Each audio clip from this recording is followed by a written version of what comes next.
Welcome to Heroic Animals, where we bring you real, emotional, and often unbelievable stories of animals that did the extraordinary. Here, we don't just tell stories, we honor courage, loyalty, and the instinctive bravery of dogs, cats, and even the most unexpected creatures when they step up in the moments that matter most. Get ready for thrilling journeys, heart-stopping moments, and endings that might just leave you speechless. If you love powerful stories like these, don't forget to subscribe and join us on every heroic adventure. Officer Donnie Walsh had walked this patrol route dozens of times. The old Red Fern Theater had stood abandoned for nearly 20 years, a crumbling monument to a time when the town of Langston had laughter in its air and lights on its streets. These days, the only light that touched the boarded-up windows came from the flickering street lamp across the road. And yet tonight, K9 Luno, her trusted German Shepherd partner, was acting as if something was terribly wrong. Luno stopped dead in front of the theater's rusted side gate, his body tensing, nose lifted toward the wind, his ears twitched. Donnie gave the leash a gentle tug. "Come on, Luno, nothing here." But Luno didn't move. Instead, he growled, low and guttural. Then he barked. Once, twice, sharp, alert. Donnie froze. In their 3 years of working together, she had never heard that tone from him unless something was truly off. She glanced at the theater, its roof partially collapsed, paint peeling, marquee long gone. "What is it, boy?" Luno pulled hard toward the gate. His tail was stiff, his posture sharp, as if every sense in him had locked onto something just out of reach. Donnie hesitated. She radioed in. "Dispatch. This is Unit 4. K9 Luno is reacting to something near the old Red Fern Theater. Gonna check perimeter." The reply crackled back. "Copy. Unit 4. Be advised. No reports of movement in that area. Proceed with caution." The gate creaked as she opened it. And instantly, Luno surged forward, nose to the ground, zigzagging through patches of overgrown weeds and broken glass. He stopped abruptly near the back of the building, where an old cellar door sat buried beneath a mound of trash and weather-stained tarps. He barked again, this time louder, urgent. Danny's pulse quickened. She leaned in. There was a smell, a faint, sour tang. Not quite garbage, not quite mold. Something off, something that didn't belong. She pulled out her flashlight and swept the beam across the cellar doors. They were chained, but poorly. The lock was new, too new for a building supposedly untouched in decades. She called it in again. "Dispatch. We've got a possibly breached property at Red Fern Theater. Requesting backup and building records." Luno was pacing now, back and forth over the spot, occasionally whimpering. Donnie crouched beside him, placed a hand on his back. His muscles were trembling. "You found something, didn't you?" she whispered. That's when she saw it. A single, small shoe, pink, muddy, caught beneath the edge of a tarp. Far too new, far too small. Danny's breath caught. Suddenly, this was no longer a routine patrol. Suddenly, the theater wasn't empty. And Luno was trying to tell her something that would soon rattle the entire town to its core. It didn't take long for backup to arrive.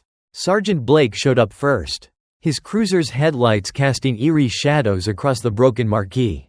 Behind him came 2 more officers, all of them exchanging confused glances as they approached Donnie and Luno near the cellar doors. "You sure about this, Walsh?" Blake asked, eyeing the rusted theater. Donnie didn't answer right away. She held up the child's shoe. "You tell me." That changed everything. Without hesitation, Blake radioed for a crime scene unit and ordered the area cordoned off. As they waited, Luno continued pacing, his nose fixated on the gaps beneath the cellar door. He whined, a sound Donnie rarely heard from him, and then sat, staring at the door as if willing it to open. When the bolt cutters arrived, it took less than a minute to snap the new padlock clean. The metal clattered to the concrete with an unnatural finality. Donnie and Blake exchanged a look. "You ready?" he asked. "I'm not," she muttered, "but let's go." The doors creaked open, revealing a set of damp concrete steps descending into darkness. The smell that hit them was stronger now, mildew, rot, and something faintly acidic. It wrapped around them like a warning. Luno went first. He didn't hesitate, his paws silent on the slick stone. His body language shifted, no longer just alert, but guarded, protective. Flashlights swept across the basement walls. The room at the bottom was larger than expected, more like a sublevel than a cellar. The old wood-paneled walls suggested it had once been used for storage or maybe costume changes during the theater's glory days. But someone had been here recently.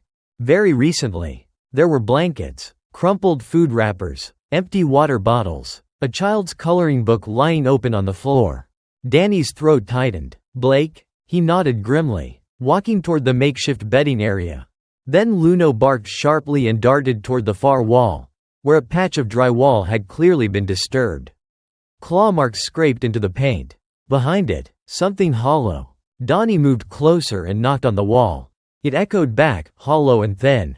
Without another word, Blake grabbed a crowbar from his belt and jammed it into the crack. The wall gave way with a loud snap. Behind it, a hidden corridor stretched back into the shadows. "No way," Donnie whispered. The passage was narrow, barely enough for one person to walk through at a time. Exposed pipes ran along the ceiling. The walls, hastily reinforced with plywood, suggested this wasn't original construction. This had been added, recently. Luno growled deep in his throat and stepped inside, his nose twitching rapidly. Blake looked to Donnie. "You still think this is just a squatter?" Donnie shook her head slowly. "This is something else." As they entered the passage, the temperature seemed to drop. The air was damp and unnaturally still. Halfway through, Luno froze. He turned his head sharply toward the wall and barked, once. Then again. Then he scratched violently at the wood paneling.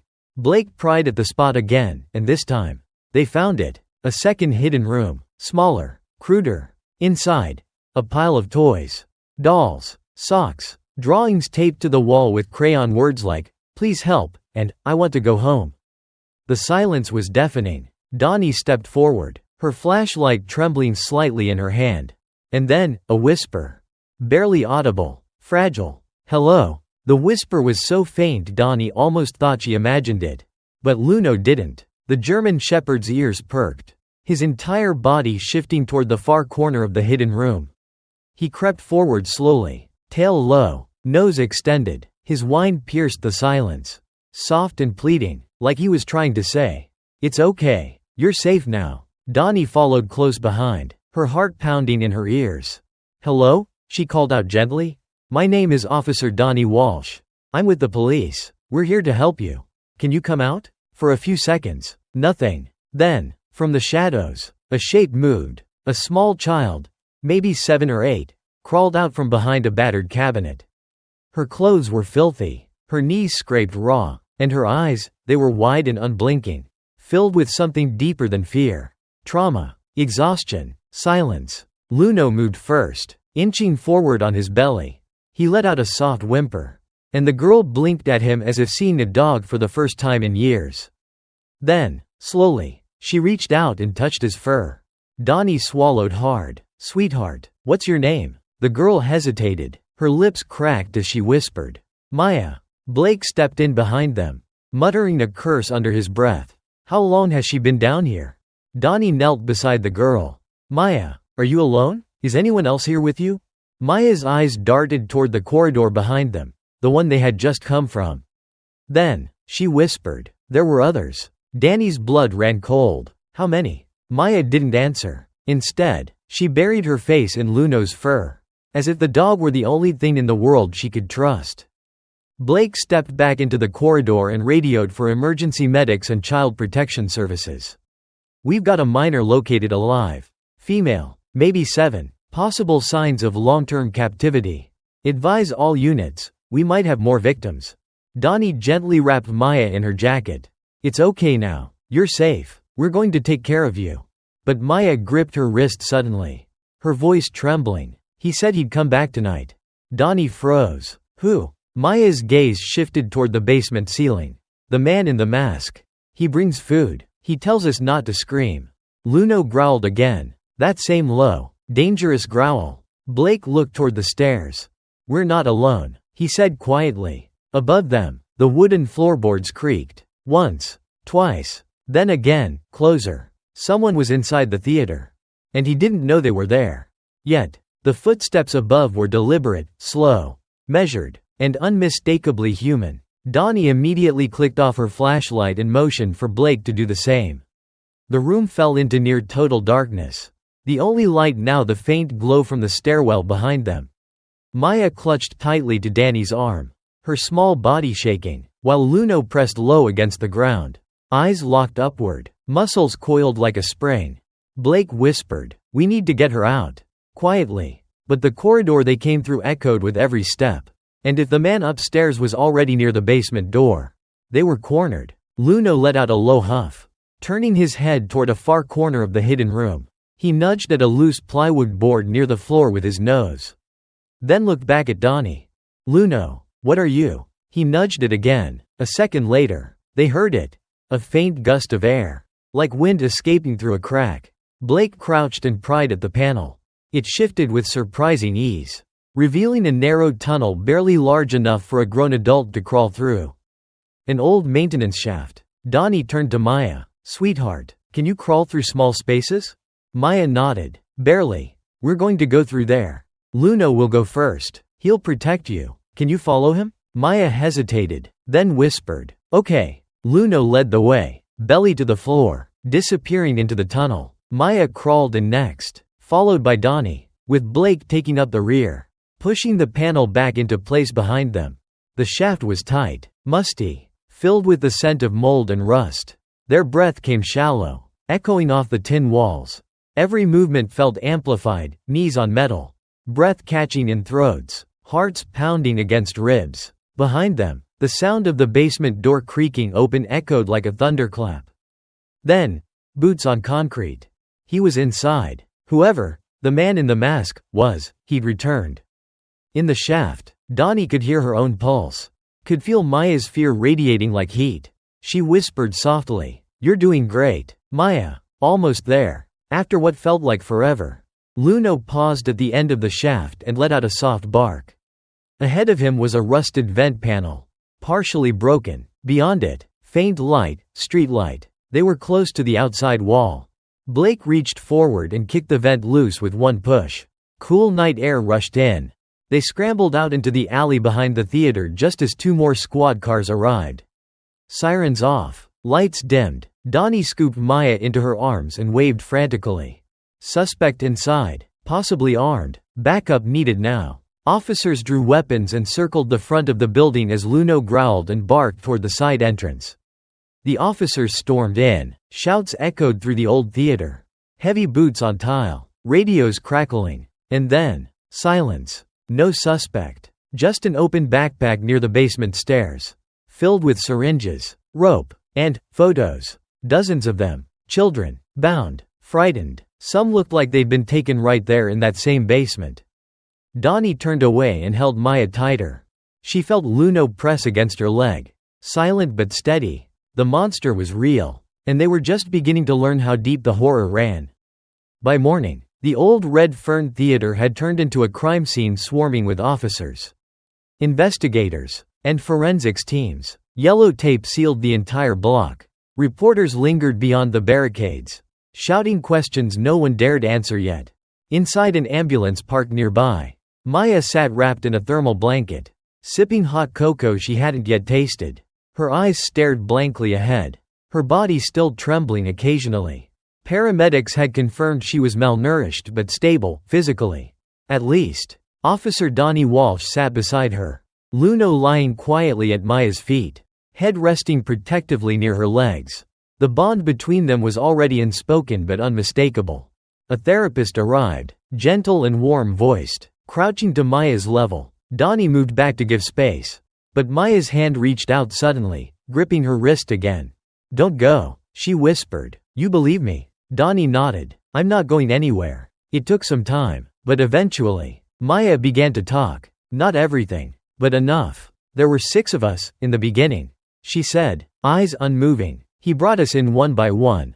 Always at night. We weren't allowed to speak unless he asked. If we did, he took someone away." Danny's heart sank. "Do you remember any names?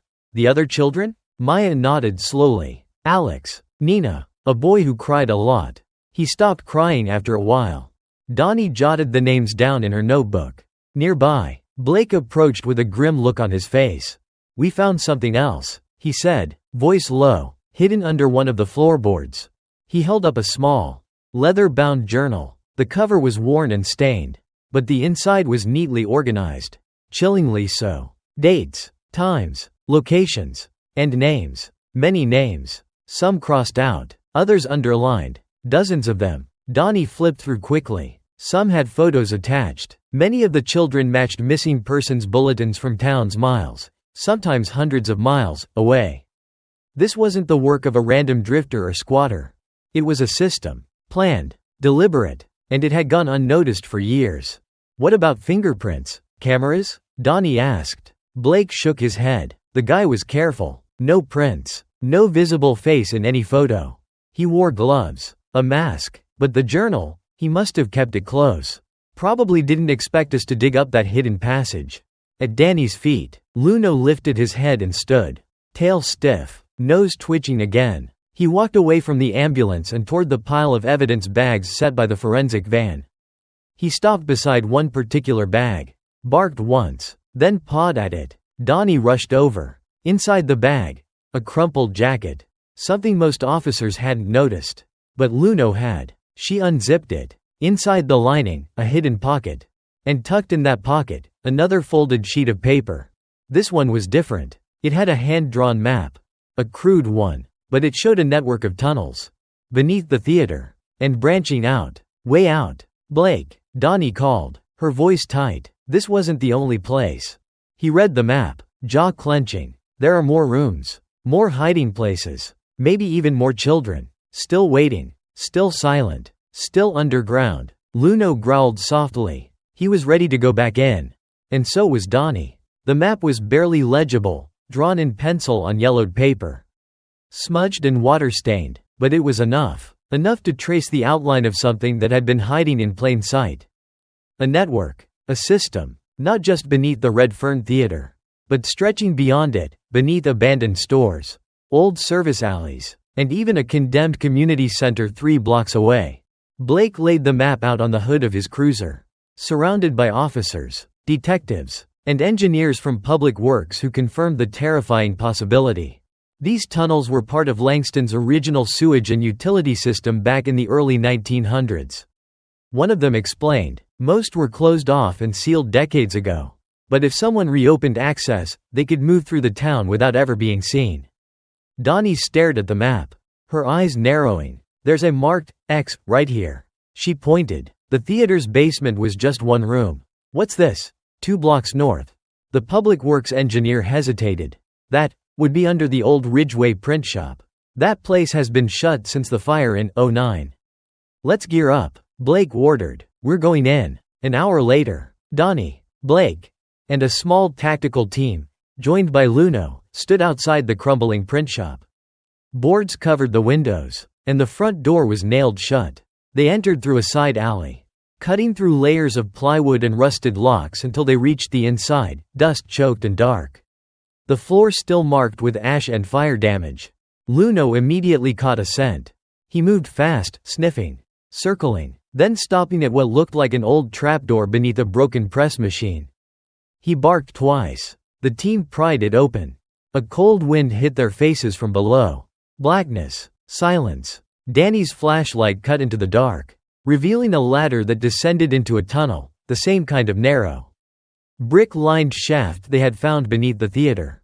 Luno went down first, his paws patting softly against the old metal rungs.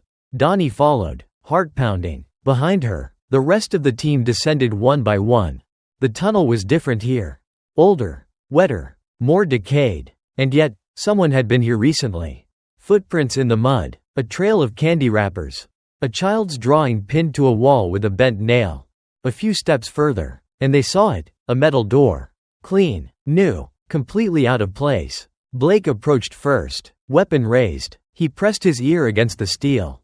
Nothing. Then, the sound. Soft, repetitive, knocking. 3 taps, pause, then 2.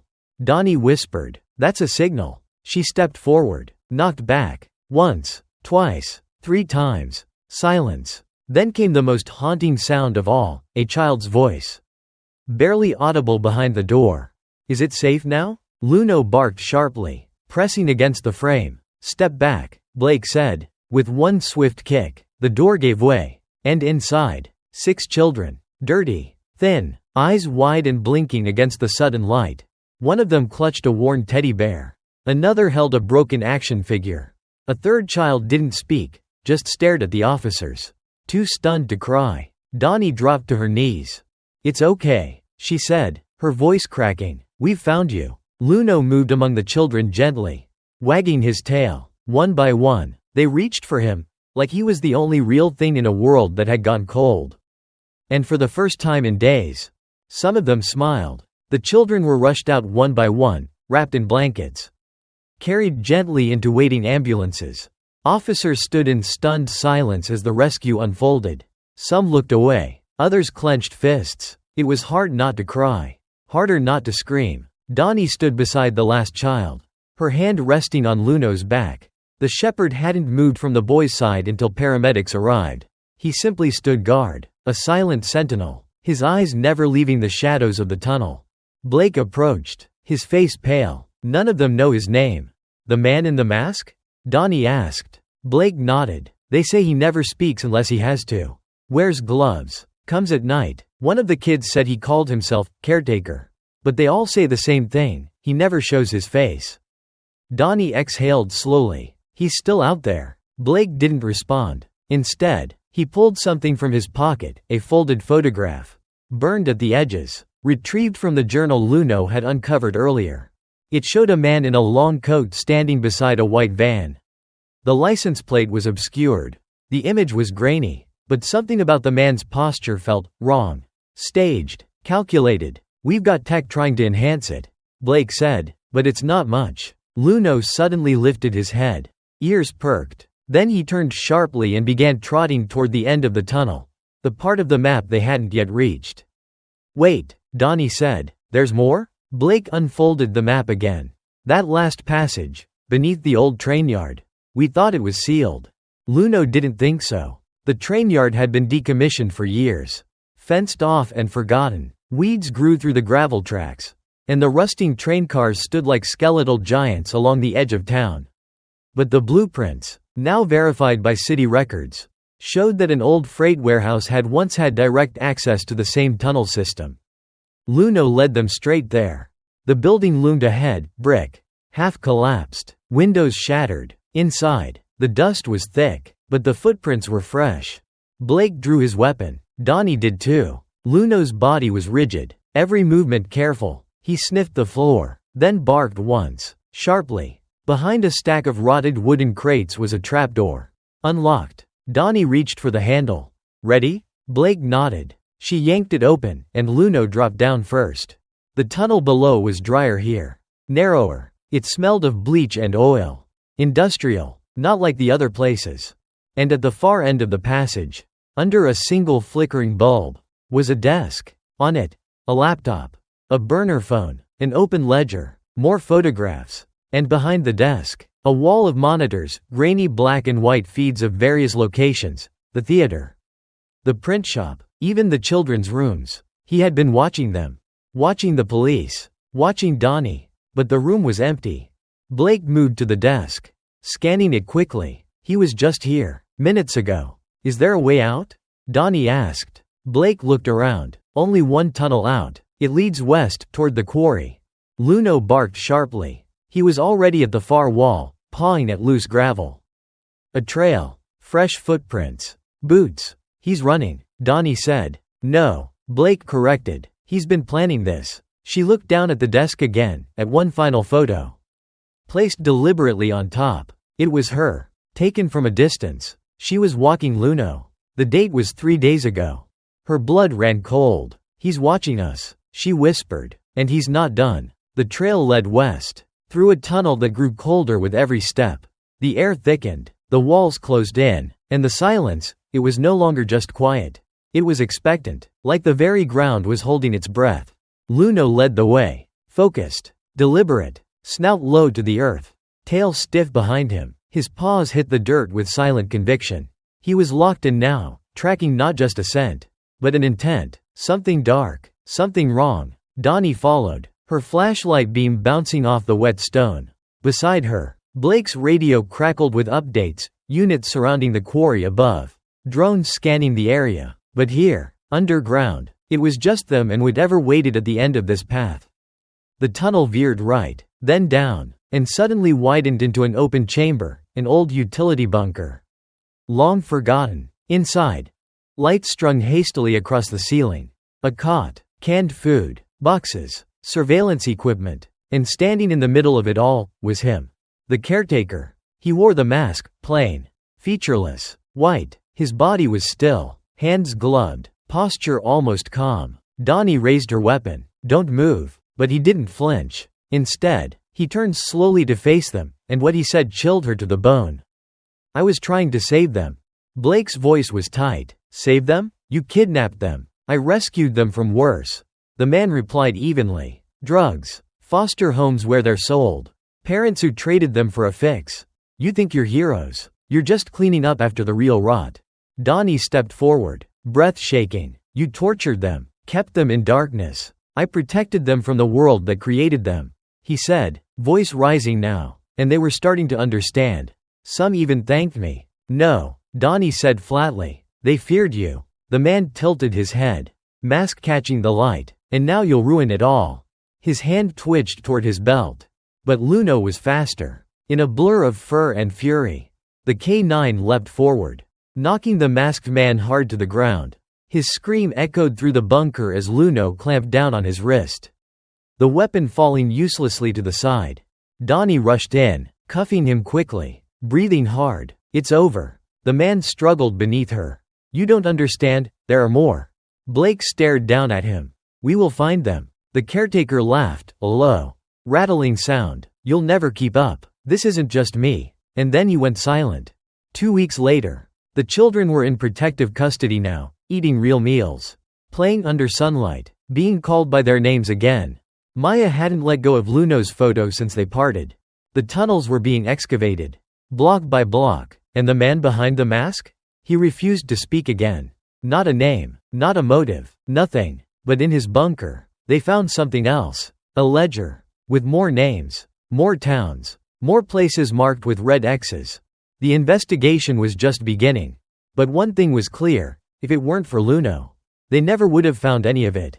Epilogue. At a ceremony held in Langston's town square, Luno stood proudly beside Donnie, wearing a new vest bearing the word, hero. As the mayor pinned a medal to Danny's uniform, cheers rang through the crowd, but Luno, calm and steady, simply looked toward the horizon, waiting, watching, ready, because evil doesn't always wear a face. But sometimes, it leaves a scent. And Luno would always be there to find it. Langston didn't sleep for a while after that. News spread fast. The town that had once been forgotten was now on every screen in the country. Headlines read like nightmares. Children found beneath abandoned theater. Masked man held in underground abuse case. K9 dog leads police to secret tunnel network. But for Officer Donnie Walsh, the real headlines weren't on paper. They were in Maya's quiet smile as she learned how to laugh again. They were in Luno's calm eyes every time a child reached out. No longer afraid. And they were in the lingering silence of a town trying to heal. 2 weeks later, Donnie stood outside the town courthouse. The caretaker had been formally charged, facing multiple counts of child endangerment, unlawful imprisonment, and criminal conspiracy. But he still hadn't spoken a word since that final night. No defense. No confession. Just silence. He's waiting, Blake had said. He knows this goes beyond him. And he was right. In a classified federal report delivered just days ago, the FBI confirmed what Donnie feared most. The ledger wasn't just a trophy log. It was a network map. A syndicate. Traffickers. People who used forgotten places, like Langston's tunnels, as their hunting grounds. And the caretaker, he was just one part of something bigger. Something still alive. That night, Donnie sat on her porch with Luno at her feet. The town was quiet again, but not the comforting kind. It was a waiting kind of quiet. She looked down at Luno, running her fingers through his fur. We're not done, are we? Luno looked out toward the dark, then stood up, ears perked, focused. Donnie followed his gaze. Far down the street, past the old rail yard, a white van turned a corner and didn't stop. She narrowed her eyes, reached for her badge, For her radio. For her partner. Let's go, Luno. Because this wasn't just a story anymore. It was the beginning of something much, much bigger. And Luno? He'd already picked up the scent. Thank you for staying with us until the very end of today's story.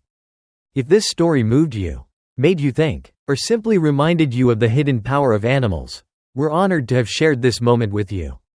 Don't forget to subscribe to Heroic Animals. Hit the notification bell so you never miss a story. And most importantly, leave a comment below. What did you think about Luno's journey? Have you ever seen an animal do something heroic? We'd love to hear your thoughts.